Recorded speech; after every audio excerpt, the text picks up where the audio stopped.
Bienvenidos a Logos Acústicos, el lugar donde las ideas toman voz y la reflexión se convierte en conversación. El podcast que te invita a transformar la reflexión en una experiencia compartida. Hola y bienvenidos a un nuevo episodio de Logos Acústicos. Mi nombre es Naomi González y estoy aquí con mi compañero Irving Jiménez. Y el día de hoy vamos a hablarles de un tema que esta semana ha llamado la atención. Claro. Que ha provocado tráfico en el centro. Día inhábil el lunes. La Revolución Mexicana. Claro. Y entrando un poco en contexto, hay que saber que aquí en la facultad tenemos la licenciatura en Historia y nos hubiera encantado tener a un invitada de la licenciatura en Historia, alumnos, maestras, no sé. Pero bueno, por cosas de fuerza mayor nos va a tocar fungir como historiadores en este episodio.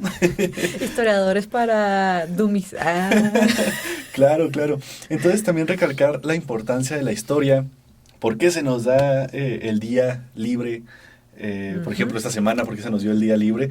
¿Y por qué se conmemora el 20 de noviembre, que es el Día de la Revolución Mexicana? Un acontecimiento que desde kinder nos han inculcado en los niveles básicos, ya sea con cancioncitas, con pintar un dibujito, conocer a Pancho Villa, pero pues no solo se queda ahí, la historia va más allá, ¿no? La historia puede tener sus mitos, puede tener sus leyendas, puede tener sus contrastes que probablemente podemos decir, es que en realidad eso no pasó, ¿no? O pasó de otra forma. Entonces vamos a tratar de abordar desde nuestra perspectiva, no como historiadores, pero tratando de poner en práctica eso poquito que llegamos a investigar. ¿Por qué? Porque consideramos que es importante dialogarlo, ¿no?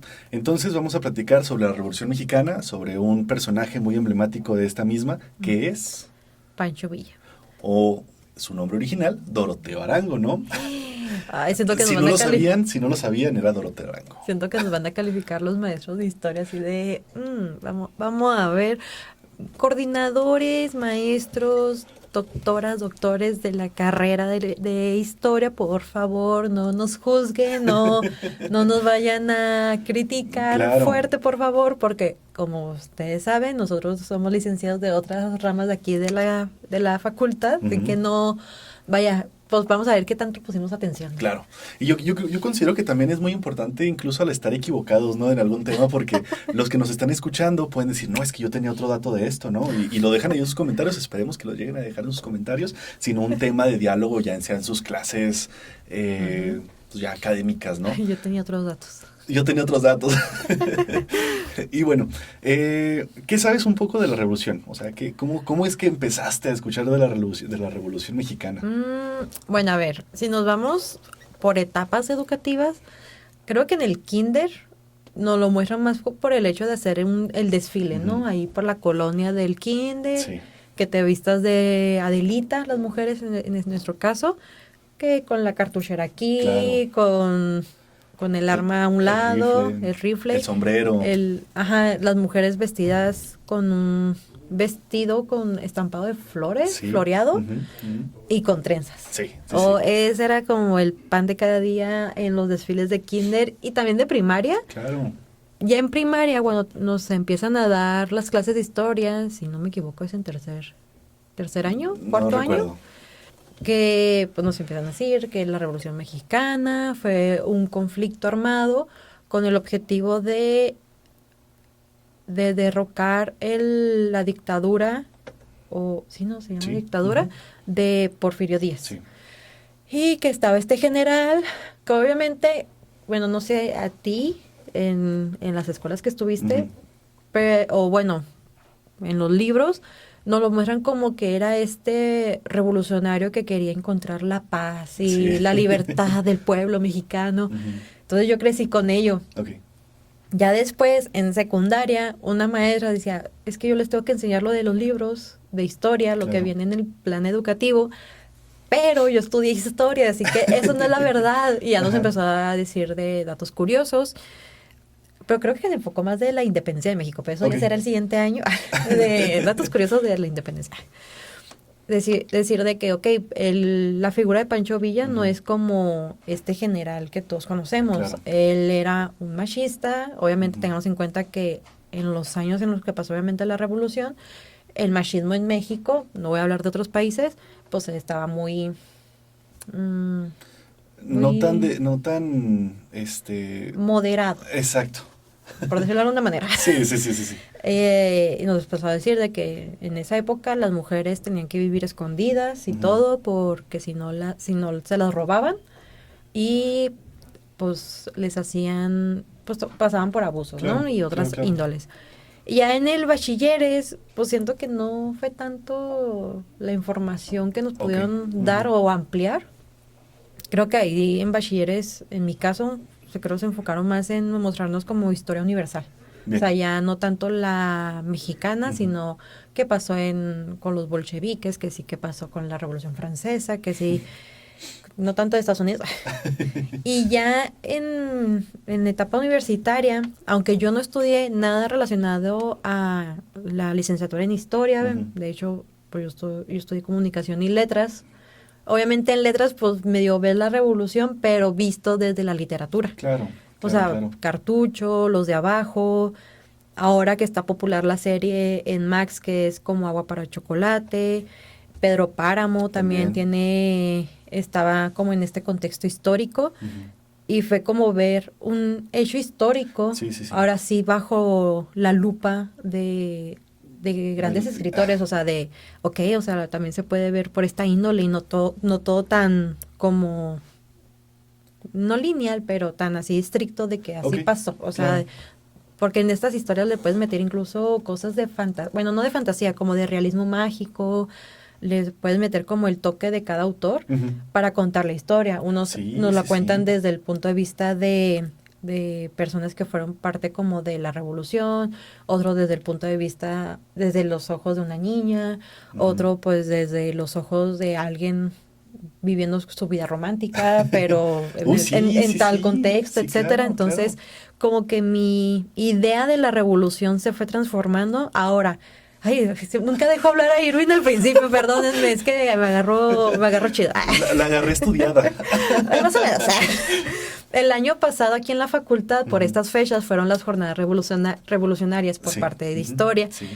Y también porque el año pasado fue el año de Pancho Villa, que generó controversia de por qué escogieron a ese personaje para que el año fuera, bueno, no dedicado a él, pero como conmemorado, pongámosle, ¿no? Como esa figura emblemática. Ajá, y este año, perdón, de figura emblemática, no me acuerdo cuál es la de este año.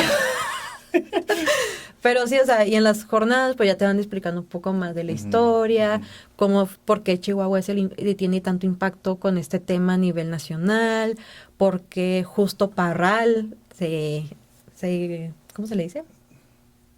Pues tiene ciertos eventos, o es como la ciudad sede, ¿no? Claro, es donde nació y murió, el caudillo del norte. Entonces sí, o sea, como que eso es lo que medio conozco. Ya después investigando por cuenta propia, pues de que él nunca, corríjanme, pues nunca les ponía un alto, o más o menos a sus ¿cómo se le dice? Generales, soldados. Sus soldados a la hora de ir a los pueblos a saquear. Claro. O sea, a saquear, o para ellos era de que, venimos a que con tu contribución nos des alimento, agua y visto. No más. No más. ¿Y tú? Pues que justamente mencionaste algo muy interesante. Bueno, mencionaste muchas cosas interesantes que la vamos a ir abordando en el transcurso de la plática, pero ya precisamente en esto, ¿no? Se decía obviamente que se caracterizaba también por ser el Robin Hood mexicano. Sí. Entonces esta parte que dices de que saqueaba y todo, y también lo que mencionabas al principio de que estaban en contra de la gobernatura de Porfirio Díaz, por la distribución de los bienes, que le quita bienes a la iglesia, que le quita bienes al pueblo en general, para una muy pésima distribución de bienes. Entonces se decía que era muy heroico de su parte el quitarle posesiones a los ricos para dárselos a los pobres. Pero ahorita vamos a ir abordando un poco en ese imaginario colectivo que pues ciertamente también la revolución no inició con la clase baja que se levantó en armas y querer derrocar al gobierno, ¿no? O querer tener una mejor estabilidad económica, sino que fueron los de la clase media, alta, rica, más o menos, porque eran los que tenían el recurso suficiente para poder proporcionar las armas y poder levantarse en armas. Es algo que se me hizo muy interesante, ¿no? Porque muchas veces decimos que la revolución fue iniciada por los más pobres, los que menos tenían, y se levantaron en armas contra el gobierno encabezado por Doroteo Arango, Pancho Villa. y precisamente yo empecé a investigar, bueno, no a investigar, ¿verdad? Me lo inculcaron como ya algo histórico, algo tradicional que nos genera una cierta identidad revolucionaria, ¿no? O sea, que nos hizo de cierto modo independientes en una cuestión democrática, podría ser política, no sé, territorial, de posesiones de bienes.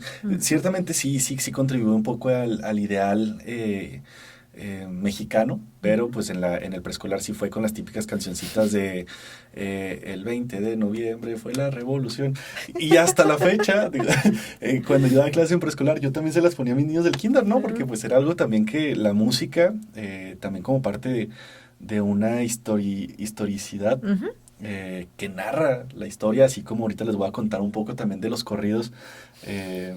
¿Corridos? Sí, los corridos que fungieron como una inspiración, una motivación en la época de la revolución. Pero sí, también pues eran nomás las cancioncitas y dibujar. Y las típicas pirámides que no sé por qué en los desfiles del 20 de noviembre hacían las tablas rítmicas y era hacer pirámides de... Y yo, pues, ¿qué tiene que ver las pirámides con...? Las de Egipto, que Pancho Villa conquistó, no sé. Y yo... No. Yo, pues, ¿qué te hacían poner a ti en tus escuelas? Claro, y luego también, pues en la primaria, sí, igual poquito de la historia, quién fue Doroteo Arango, que también su historia es muy peculiar, ¿no? Sabemos que a sus 17 años mató al primer hombre por defender a su hermana, que ellos trabajaban en un ejido, y pues el dueño, el ejidatario, quería abusar de la hermana de Doroteo, entonces él llegó y lo desvivió. Pium, pium. Y por consecuencia tuvo que irse y escapar, ¿no? Porque su mamá le dijo, vete, Doroteo, vete, corre. Córrele, córrele que te persigue, sí, claro, con una pistola. Sí, entonces pues a partir de ahí fue cuando se encontró con unos pandilleros, ¿no? Creo que sí fue. Así de, ¿entras? Ok, claro, sí, y pues de Ignacio. Y agarró el nombre precisamente de Pancho Villa, uno de los más importantes de aquel entonces, que también ya tenía su cierto renombre. Sí, de hecho, creo que eso ya lo aprendí aquí en la facultad, de que en sí Pancho Villa era como el seudónimo de varios hombres. O sea, sí. Doroteo Arango, no era como que uno de los primeros o el primero en poseer ese nombre, sino que fue uno de los tantos que lo llegaron a usar. Claro. Y creo que eso fue más como para proteger, obviamente, su identidad y que no fuera tan fácil de localizar. Obviamente tampoco así como que digas, uy, era muy fácil porque pues en ese entonces pues todo era por cartas, y aquí que llegara la carta al lugar correspondiente, la persona ya se había movido tantos kilómetros y pues eso era volver a actualizar esa información. Sí, y justamente también ahorita mencionabas el papel de la mujer en la revolución, ¿no? Y también en la época. Sí, ciertamente la mujer estaba en las guerras, en todos estos combates, pero no solo limpiaba la ropa, no solo era la ama de casa, ¿no? En las guerras, sino que también se encargaba de cuidar a los enfermos, se cuidaba también, incluso creo que una de las primeras más activas en la guerra fue la Adelita, que también tiene una historia muy peculiar, ahorita se las cuento, y por qué el surgimiento de su canción. Entonces también las mujeres ya tenían un papel crucial en la revolución, y muchas historias, muchos textos que yo había leído con anterioridad, decía que el papel de la mujer era fundamental en la revolución, y si el papel de la mujer no se hubiera llegado a los alcances tan grandísimos que tuvo este movimiento revolucionario. Sí, bueno. Creo que yo me quedé más con el papel que de la mujer robada. Okay, claro. Que era algo como la costumbre que se tenía en esos años. Y el de la Adelita, ¿me creas que no sé tanto? O sea, como que decía, era la mujer revolucionaria y ya, o sea, pero como que no me puse a pensar o a detenerme a investigar como de, ¿cómo surgieron ellas? ¿Cómo fue posible que ellas se volvieran parte de la revolución? y tener un papel activo. Claro. A ver qué nos puedes Es que contar. también fue por iniciativa propia. Ok. O sea, se conocía el contexto, se conocía también todas las muertes que había ocasionado las guerrillas. Ujú. Entonces, pues las mujeres querían tomar también cartas en el asunto. Ujú. Entonces empezaron igual a levantarse. De hecho, creo que hubo un grupo únicamente de mujeres que se encargaba también de estar al frente de la línea. O sea, Ujú. estaban enfrente de la línea y eran también una de las guerrilleras que impulsaron muchísimo el movimiento revolucionario y sobre todo que gracias a ellas pudieron ganar incluso varias guerras y poder estar de una forma muy presente en este tipo de acontecimientos. Ok. Por ejemplo, la Adelita, y ahí voy también con el área de los corridos, Ujú. ella era una enfermera que trabajaba, pues vaya, en las líneas de Torreón. Entonces, bueno, ella en Durango y luego también en Torreón y todo el asunto, ¿no? Había un sargento, que era el sargento Gil, aquí lo tengo apuntado, Antonio Gil del Río, era el sargento. Ujú. Entonces, él estaba profundamente enamorada de ella, de la Ujú. Adelita. La Adelita estaba profundamente enamorado de ella. Cuando el sargento se enferma, Ujú. él le decide dedicar unos versos a su enamorada, así. Qué De que, romántico. uy, sí, no, hermosísimo. Uy, qué poeta salió el doctor. Claro, entonces el compositor Luis Reyes, el Ujú. director Luis Reyes, dijo, pues bueno, le ponemos una línea melódica, le ponemos así algo muy padre y hacemos el corrido de la Adelita, que si ustedes ya conocen el corrido de la Adelita, que yo creo que se las pusieron también de niños, pues está muy padre, o sea, es donde le demuestra su amor Ujú. el sargento Gil Ríos a la Adelita. Entonces, muere el sargento, se queda el corrido y ya se vuelve pues prácticamente ya un himno revolucionario donde demarca la grandeza o ay, ¿cómo llamarlo? Las ganas de luchar Ajá. de las mujeres y también la rudeza, ¿no? O sea, que pudieran generar tanto en el amor, tanto como en la guerra, ¿no? Entonces muere posteriormente Gil, Adelita se casa con otro sargento, se van a vivir a Estados Unidos, muere en Texas y ya se queda como algo que motiva. Y ahí voy también con esta cuestión de los corridos, o sea, los corridos que mostraban una cierta identidad, donde mostraban la historia, la vida, donde también fungía como un elemento totalmente histórico, donde pues incluso los cantaban, los ponían en el transcurso, en el trayecto a donde iban a ir y pues bueno, es algo muy padre. Y la historia de la Adelita también yo no me la sabía y yo pensé que no había existido. No sé qué, no es cierto, no sabía que existió. No, pensé que era un nombre que le habían puesto a alguien nomás para la figura de la mujer en la Sí, revolución. claro. De hecho, ahora sí que me pongo a pensar, pues tiene sentido de que a las niñas nos pusieran con Ujú. cartuchera Sí, sí, sí, y totalmente. el arma a un lado para representar a las que estaban como en la primera línea. Ujú. También vean como agua para chocolate. Sé que llevan nomás 3 episodios y se supone que no, son 6 en total. Así que a cada domingo no es patrocinado. Solo en Max. De una de las hijas se escapa con un soldado y forma parte de las líneas de esta revolución. Y no sé, como que se ve la libertad que obtiene para salir del rol de la mujer de la época, ¿no? De tú te tienes que sacar con alguien de buena alcurnia y te vas a dedicar al hogar, te vas a dedicar a tener hijos, a cuidar el hacendado y no sé qué Claro. más. Y algo tan simple como ver a una mujer en los 1908, 1910 que empieza o cuando está en el transcurso de la guerra, de la guerrilla, o sea, el simple hecho de verlas usar pantalón incluso, no sé si esté históricamente bien adaptado ese aspecto, pero si nos vamos como a un lado cinematográfico, de representar a la mujer usando un pantalón y zapato como de hombre, es de, ok, o sea, ya tuvo como esta transformación y Claro. liberación a una mujer fuerte, independiente, que sabe cuáles son los ideales por los cuales está luchando. Ujú. No importa si el ideal es bueno o malo, o sea, es como que después de todo como estos aprendizajes Claro, y todo, claro. y de, ok, pues voy a seguir apoyando esta causa. Ujú. Sí, se tiene que contextualizar muy bien Ujú. el punto focal, ¿no? De la historia. Sí, o sea, es como para que no haya malos entendidos aquí. Sí, O claro. sea, obviamente una adaptación de cualquier obra literaria Ujú. el director, el guionista, el de fotografía, se puede basar mucho en el material original, pero también si está inspirado en algún contexto histórico, también tomar en cuenta estos mismos y Sí. que no hay un desperfecto por ahí. Sí, precisamente también las mujeres eran las soldaderas, así se llamaban, las soldaderas, que fue un grupo que pues empezó a impulsar muchísimo este movimiento.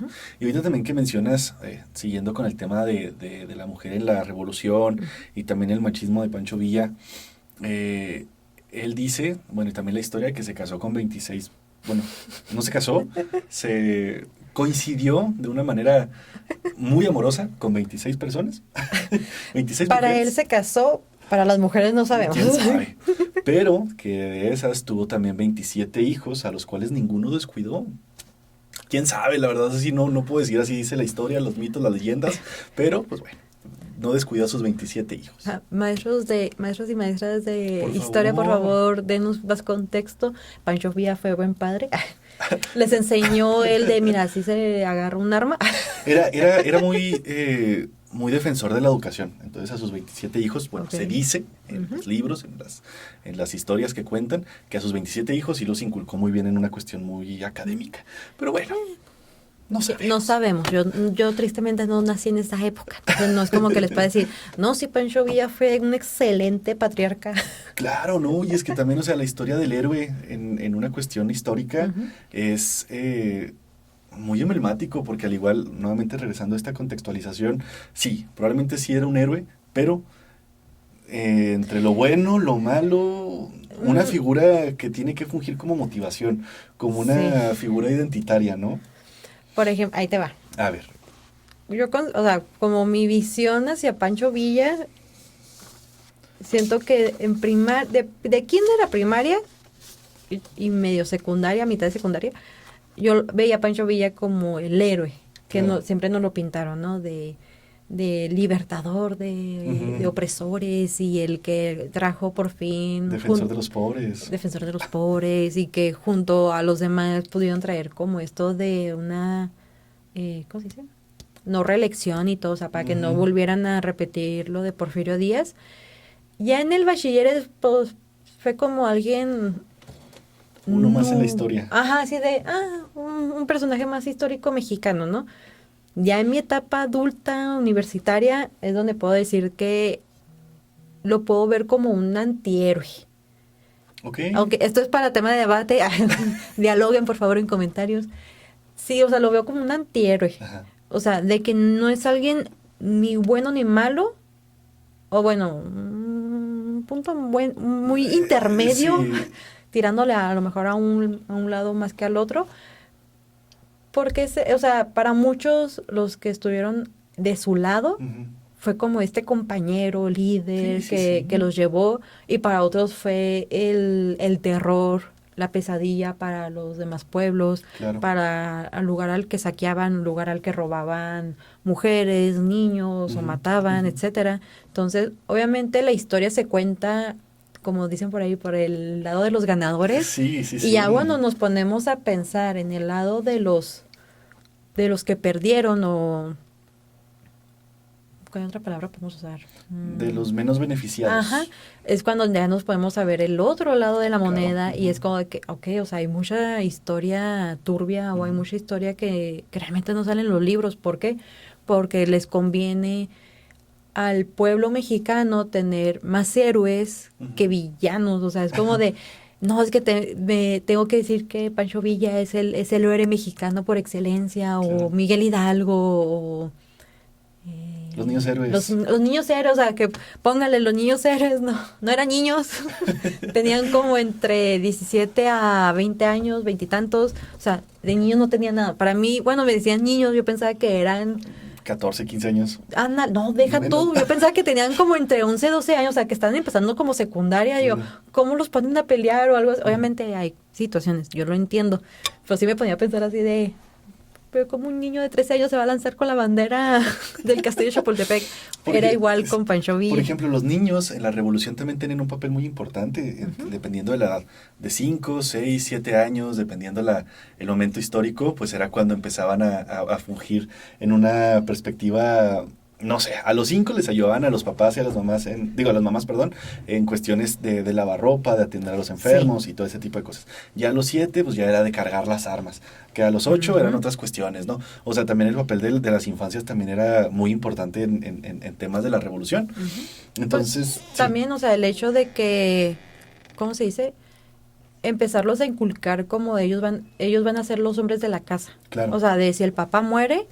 o si el papá le pasa algo, ellos van a ser los herederos del terreno, del título, incluso van a ser los que, aunque tengan edad chica, van a encargarse de la mamá, de las hermanas, de los hermanos, sí, claro. de, ¿cómo se dice? De las personas que tengan como en su cuidado, ya se hace como los cocineros, las cocineras, los que limpiaban los establos, etcétera, o sea. Claro, y justamente al igual la historia se puede llegar incluso hasta romantizar, sí, ¿no? O sea, también de que sí, los niños contribuyeron muchísimo a la revolución, las mujeres, el mismo acto revolucionario que se tiende a una romantización e idealización totalmente, no me gustaría llamarlo de forma fanática o fantasiosa, pero sí, pues bueno, ¿no? La historia incluso también se tiende a romantizar, y más porque se cuenta de una forma testimonial, ¿no? Sí. O sea...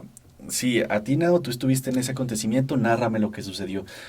Otra persona, a ver, tú nárrame también lo que sucedió. Entonces, en cuestiones de hermenéutica, ¿no? La interpretación del diálogo, la interpretación de los sucesos, pues incluso se pueden llegar a contraponer, y las historias no tienden a tener un sentido concreto. O de que hay, o sea, la narración de un mismo hecho, o sea, de que, supongamos, tú y yo estuvimos viendo una pelea de dos estudiantes, no supongamos. Obviamente Irving lo va a narrar de otra forma y yo lo voy a narrar de otra forma, porque obviamente él va a tener a lo mejor el contexto de antes de llegar a la pelea, igual yo. Y obviamente no, o sea, va a coincidir en unas cosas, pero en la mayoría no. Sí. Es lo mismo que pasa con los relatos testimoniales, narrados de la voz que lo experimentó, porque aunque fue un mismo hecho, repetimos, cada quien lo vivió de distinta manera, cada quien tiene el recuerdo, y también recuerden que los recuerdos se recuerdan, no, pueden ser distorsionados a medida que pasan los años. Sí, o sea, de que uno dice, espera, pasó así, y ya te dicen los demás, no, es que el hecho pasó así, y ya cuando coinciden los demás, es como, entonces, pues estoy recordando mal, o qué pasó. No, incluso también la historia se puede modificar por intereses personales, ¿no? Intereses políticos. Sí. Fíjate que también hablando de esta parte de documentar, de la documentación, de los testimonios, ¿no? Hay se me viene a la mente, Agustín Casasola. Él fue, creo que, el primer documentalista mexicano. Obviamente fue fotógrafo, periodista y pintor mexicano en la época de la revolución. Entonces él documentó todos los acontecimientos de las guerrillas en forma de fotografía, y pues obviamente de su ámbito del periodismo, y pues ahorita se hizo un archivo, se llama Archivo de Casasola, Archivo Casasola, donde pues se muestran todos estos elementos visuales de todo lo que ocurrió en las guerras revolucionarias. Wow. Paréntesis. Me acuerdo de esto de testimonial, algo que a mí me decían de chiquita, yo recuerdo que lo presumía en primaria, eso creo me lo contó mi abuelito, y por eso lo pongo en tela de duda. A ver. No puedo, o sea, mi abuelo es la persona más honesta, pero la más creativa a la hora de contar cosas, ¿no? Decía, no, es que mi abuela es de Parral. Y decía, no, es que un familiar de tu abuela, que vivió en la época de la Revolución, le dio una cantinflora a Pancho Villa. Y él se la llevó y le agradeció de muchas gracias por darme esta cantinflora con agua. Creo que me dijeron con agua para cuidar mi mente, ¿no? Pero yo a lo mejor ya pienso que había otra... Pues no, pues es que Pancho Villa era abstemio, él no le gustaba el alcohol. Entonces... Y de hecho se dice que también llegó a destruir muchísimas cantinas y barriles de cerveza porque él odiaba y deploraba a las personas que no les gustaba el alcohol. Digo, que tomaban alcohol, porque decía que ahí era cuando más los podían engañar. Era muy buena estratega, se dice, va. Entonces en ese punto sí les doy la razón. Agüita. Era agua. Y yo ya pensando, no, seguro sí, ya después era alcohol, no. No, sí, bueno, me dijeron que era una de agua.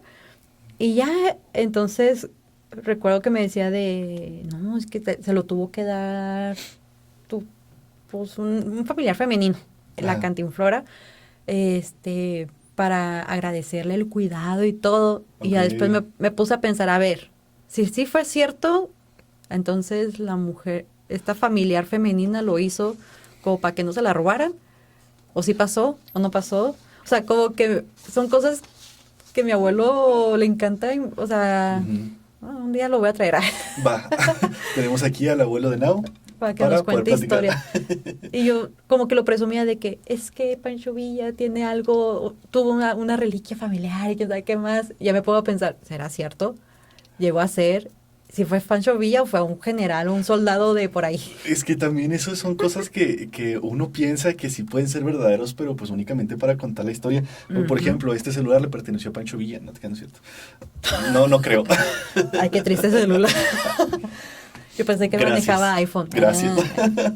No, volvemos a lo mismo, ¿no? O sea, en esta misma perspectiva de que quieren llegar a contar una cierta historia, pues el inconsciente incluso colectivo puede llegar a generar historias de las microhistorias de las historias y ahí es cuando también estas narraciones se pueden llegar a distorsionar un poco. Un poco, mucho.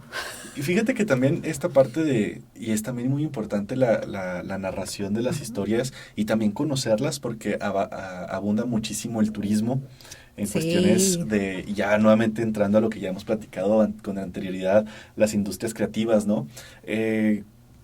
Pues cuando fue la cabalgata villista, que también hay una historia ahí muy peculiar que la verdad yo nunca me había puesto a pensar y sabía, pero las cabalgatas villistas pues hacen muchísimo impulso a la economía, ¿no? Ya sea turismo, ya sea microempresas o trabajos temporales o cositas así donde impulsan, pues obviamente la historia impulsa al crecimiento de la economía, pero pues bueno, hasta qué punto, hasta qué lado se puede llegar a sacar un cierto beneficio de tales historias, como por ejemplo, no sé, llegar y que, sí, en esta casa pasó a tomarse un café Pancho Villa, ¿no? Y ahí ya se vuelve como que algo grandísimo de que, ay, bueno, voy a ir a la casa a ver si es cierto, ¿no? O sea, se puede incluso llegar a un cierto morbo. Voy a contar el relato, ¿no? Así de, en mi casa fue Pancho Villa y Porfirio Díaz a tomarse un cafecito, un matcha latte. Ándale, claro. O sea, obviamente no. No. O sea, siento que esas historias cuando las cuentan de esa manera, así como exaltando cosas que a lo mejor no pasaron, creo que si se lo cuentan a los niños es como para atraerlos a la historia, a contar estas historias que nos hacen como parte del pueblo mexicano. Ciertamente sí nos generan una identidad, vamos a llamarlo así, porque hasta, como tú lo mencionaste, nos caracterizábamos de revolucionarios el 20 de noviembre en el desfile de nuestras escuelas. Entonces ciertamente sí nos generaba una identidad. Digo. Por ejemplo, lo de las jornadas villistas, junto con Irving nos enteramos la semana pasada realmente el origen de por qué se genera esta cabalgata desde la ciudad de Chihuahua hasta Parral. No tenemos pruebas, pero tampoco dudas, porque podríamos llamar que es una fuente confiable. Pero no seguiría verídica. Contando. ¿Verídica? No, pues nos contaron, que la cabalgata nace para conmemorar la fecha de la muerte de Pancho Villa, no por el natalicio, no porque fue este personaje icónico de la historia, sino por como darle fin, un cierre a este personaje. Sí. Como que fue una historia, no sé cómo explicarla, una historia mal contada, no sé, sí. Pero probablemente sí, ¿no? Se surgieron las cabalgatas villistas para festejar la muerte del caudillo del norte. Y también, si no me equivoco, nos dijeron que como en el transcurso de la cabalgata, al finalizar, hay una representación de cómo matan a... ¿Cómo lo matan? ¿Sí, no? No me acuerdo. Algo, Sí. estoy aquí ya inventando Si también. alguien se lo sabe, pónganlos ahí en sus comentarios. Sí, yo ya fui a la cabalgata villista de este año y pasó a esto y esto. Y también hablando de esta parte de que llegan las historias a diferentes ámbitos, ya sea Ujú. artísticos. No sé si sabías que también Pancho Villa fue uno de los primeros precursores mexicanos en estar en la mira de Hollywood, porque hubo una, ¿cómo se le dice a los de cine? ¿Productora? Sí, Sí. si te refieres a los que van a poner el dinero, Ujú. son la casa productora. Ok. Y ya los productores son los que se encargan de llevar la visión de esta. Ok, bueno, Nao es más conocedor en ese aspecto. Existía una productora, aquí lo tengo apuntado para no contarles mentiras, Ujú. la Mutuali Film Corporation. Eh, ellos quisieron hacer desde, ¿no?, con Pancho Villa todavía en vida, tener esta perspectiva ya sea más documental de todo lo que ocasionó, o sea, la muerte, la vida, y creo que salieron algunos documentales, una peliculita, una serie, no recuerdo precisamente bien, pero pues fue uno de los primeros en estar en Hollywood, o en la mirada por lo menos de Hollywood, de estas visiones revolucionarias, y con este personaje heroico que es Pancho Villa, ¿no? De Arango. Sí, pues es tener en cuenta que la figura de este personaje traspasó la frontera, o sea, Sí, sí, fue sí. también uno de los más buscados en Estados Unidos. Pues de hecho se dice que ellos fueron los que pagaron para poder matarlo. No tengo La fuente. la fuente, pero lo leí que Estados Unidos fue de los patrocinadores de Ujú. De su de captura su y captura y muerte. muerte. Y un dato también interesante es de que bueno, lo mataron, lo enterraron y después profanaron su tumba para poder cortar la cabeza, y la cabeza se perdió por no sé dónde. Es uno de los mitos que también se encuentran en internet. Mejor busquen las fuentes primarias de historiadores. Que hablando también, hoy estaba leyendo el periódico en la mañana, y sí, hoy leí el periódico en la mañana, La donde, primera vez. donde mencionaban principalmente este acontecimiento, y con el colegio o el comité de historiadores de aquí de Chihuahua, que son grandes investigadores, historiadores, historiadoras, y la mayoría son pertenecientes aquí, maestros, maestras de esta facultad. Wow. No sé por qué me acordé de que aquí en Chihuahua, en la Ajá. capital, hay un museo de Pancho Sí, Villa. sí, sí. Pero el museo no, o sea, obviamente uno lo conoce por el nombre de él, no sabe. Pero en sí, el lugar donde está, o bueno, la casona, La Casa de Villa. ajá, se llama por el nombre como de la esposa más querida, tengo entendido. Sí, ¿cómo se ¿Elena? llama? Ay, no me acuerdo. Sí, sí la tenía aquí, No, o sea, pero como se que de me repente fue. me llegó el flashazo Sí. así sí, es cierto. O sea, es que es algo que cuando yo visité el museo dijeron, oh, esta casa tiene el nombre de la esposa porque el Pancho Villa la amó mucho Sí. y le construyó la casa de sus Pues mira, sueños. sí que Entonces, digas, uy, cuánto la amó. no, pues no, obviamente no, o sea, muchas esposas y no sabemos con cuántas amantes, pero, o sea, nos venden ahora el lado romántico de, es que Sí. él fue un hombre de Ideal, familia, claro. no, es que él daba todo por su mujer y es como de, pues si lo daba todo, ¿por qué le engañó? Claro, claro. ¿Por qué tenía tanta esposa, vieja? Vamos a ¿Cómo revivirlo. las mantenía? Pasé tips, Uy. pero para mantenerme a mí. No, precisamente, así como hay cosas malas, pudiéramos también decir que hay cosas buenas, pues también un sentido identitario, ¿no? Ujú.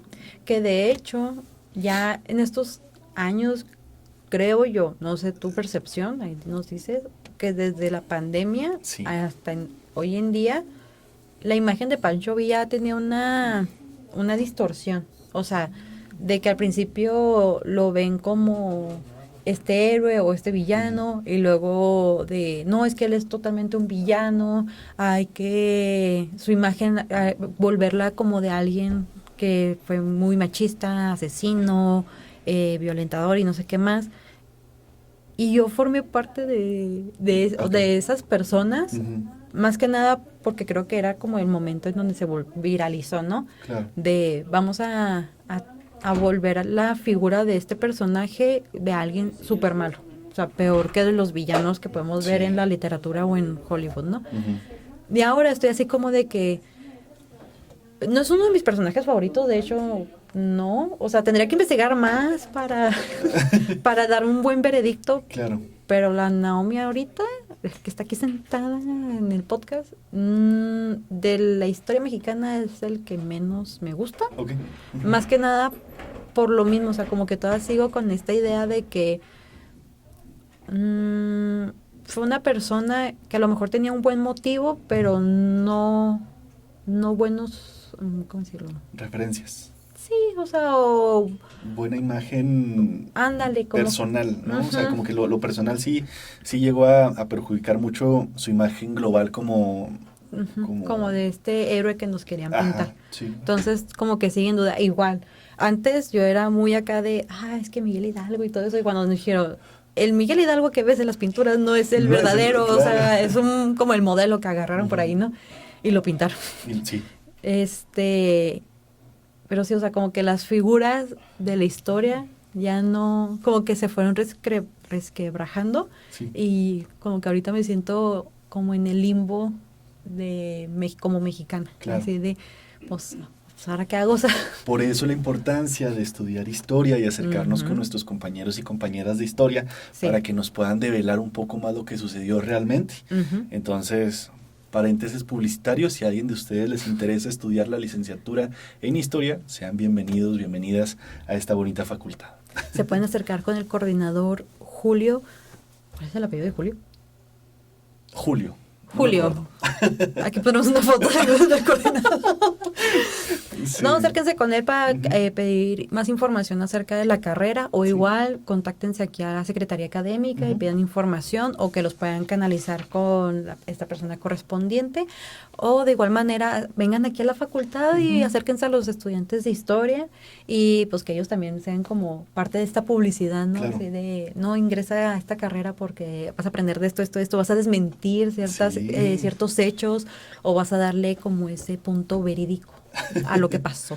Sí, justamente, ¿no? O sea, al igual, y también en todos los campos de aquí de la facultad, todas las licenciaturas, pues se pueden adaptar a una cuestión historiográfica, sí, como lo mencionábamos con este periodista Casasola, que también documentalista, desde el cine, desde la literatura, como también lo menciona Nao, desde la filosofía, desde administración estratégica de la información, porque desde la revolución hay muchísima documentación que se necesita cómo saber preservarla, cómo saber interpretarla, cómo saber resguardarla, desde lengua inglesa, ¿no? O sea, también todas las traducciones de todos los tratados que pudieron surgir desde Estados Unidos a México, México, Estados Unidos, no sé, hay muchísimo de donde se puede abarcar y es por eso que me gusta tanto la Facultad de Filosofía y Letras, porque es muy multidisciplinaria. Porque todas se complementan. Sí, o sea, imagínense poner en pie en tema la revolución y juntarnos todos los integrantes de las licenciaturas, que sea algo muy multidisciplinario, cómo se pudiera reinterpretar una cierta historia. Igual, o sea, estos libros anecdóticos, claro, estos libros así como ya de que incluyen fotografías, pero ahora ha sido una buena investigación de campo, o sea, los de lengua inglesa, por ejemplo, los pueden traducir a miles de idiomas, bueno, no a miles, obviamente, al inglés y luego ya los otros se encargan de traducirlos a sus respectivos idiomas, pero también, o sea, recordar que aunque este hecho se podría decir que se estudia más en la carrera de historia, pues se va inmiscuyendo en todas las licenciaturas, o sea, no es como que algo exclusivo de una, y pues sí, como dice Irving, o sea, también ustedes se pueden como que unir en equipo con otros compañeros y hacerlo a lo mejor acá dándoles ideas, se las vendo, de este tema o de otro que les interese, ver como este punto medio en todas, ¿no? O sea, de cómo llevarlo a la literatura, pero cómo llevarlo a un medio periodístico, llevarlo a una buena traducción al inglés, cómo poderlo archivar para que siga siendo como una buena fuente de información posteriormente, y etcétera. Que la historia sea bien contada y como debe de ser contada, ¿no? Allá dicen que un podcast llamado Logos Acústicos habló de la Revolución Mexicana, un día de noviembre del 2024 y no supieron decir más nada. No. Pero es parte de, ¿no? Dejamos nosotros las cartas sobre la mesa Ya sea ustedes si quieren en realidad leer los chismecitos revolucionarios que les podemos llegar a traer. Y pues bueno, que también se preste a un espacio donde en realidad la historia es importante. Y pues qué mejor que conocer de dónde venimos, dónde estamos y a dónde vamos. Ay, y por ello... Irving Jiménez. 2024. Frase dicha por otros en otros años. Claro. Y pues nada, esperemos que les haya gustado este episodio, que ahora sí nos ponen en los comentarios anécdotas de algunos familiares que hayan vivido en estos años, en este contexto, su opinión sobre este personaje, qué es lo que sabían de él, recomendación de películas, series o libros que aborde de estos temas, de este contexto histórico. Claro.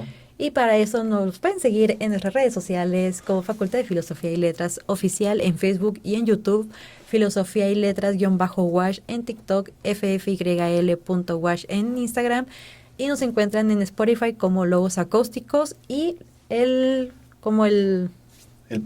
plus de los audiolibros como Fabularum. Y pues nada, recuerden que la historia es muy valiosa, conocemos, aprendemos y sobre todo podemos dar una explicación más verídica de todo lo que nos acontece.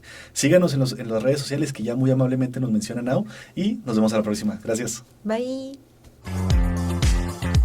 Escúchanos y síguenos todos los jueves a partir de las 12 del mediodía.